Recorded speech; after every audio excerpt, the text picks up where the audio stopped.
மக்களே உங்களுக்கு நல்ல கண்டென்ட் காத்துட்டு இருக்கு. முதன் முறையாக மால்குள்ள பூஜை பண்ற முதல் மனிதன் மிஸ்டர் பட்ஜெட் பத்மநாபன்.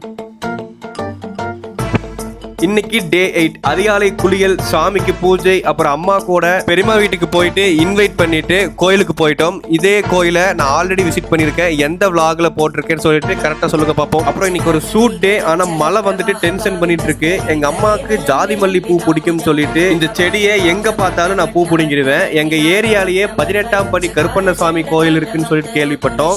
நாங்க அங்க போனப்போ லாக் ஆயிருந்துச்சு. சரி இன்னொரு நாள் வருவோம்னு சொல்லிட்டு கிளம்புனா என் நண்பர் கூப்பிட்டாரு. அப்புறம் வீட்டுக்கு வந்து பார்த்தா நல்ல தண்ணி வந்துட்டு இருந்துச்சு. அதையெல்லாம் புடிச்சு வச்சுட்டு சாப்பிட வந்தா என் கால்ல பிளட் வந்துட்டு இருக்கு எனக்கே தெரியாம. அப்புறம் சுவாமிக்கு சாப்பாடு வச்சுட்டு நானும் சாப்பிட்டேன். ஆஃப்டர்நூன் வீட்லயே லஞ்ச் முடிச்சுட்டு சூட்டு கிளம்பிட்ட மக்களே. இன்னைக்கு ப்ரூக் ஃபிஷ்ல சூட் வந்திருக்கேன். அருமையான சூப்பரான ஒரு ஷாப் ரிவ்யூ கண்டென்ட் காத்துட்டு இருக்கு உங்களுக்காகவே. அப்புறம் ஈவினிங் கிங்ஸ் பேக்கரிக்கு போயிருந்தேன். தருண் எனக்கு ஃபலூடா வாங்கி கொடுத்தா. தருணின் நண்பர்களே நோட் பண்ணிக்கங்க. எனக்கு கொஞ்சம் ஸ்டொமக் பெயின்னால ஹாஸ்பிட்டல் போயிருந்தேன். அதுக்கப்புறம் வீட்டுக்கு வந்து பார்த்தா என் டார்லிங் வந்திருக்கா. ரொம்ப நாள் கழிச்சு அவளை பாக்குறேங்க. கொஞ்ச நேரம் கழிச்சு அவங்க கிளம்பிட்டாங்க. அப்புறம் ஸ்ட்ரீட் டாக்ஸுக்கு டின்னர் வச்சுட்டு குளியல் போட்டுட்டு சுவாமி கும்பிட்டாச்சு. அதுக்கப்புறம் சாப்பிட்டுட்டு படுத்து தூங்கிட்ட மக்களே. நீங்க சொல்லுங்க இன்னைக்கு டே 5க்கு எவ்வளவு ரேட்டிங் கொடுப்பீங்கன்னு. Tata bye by.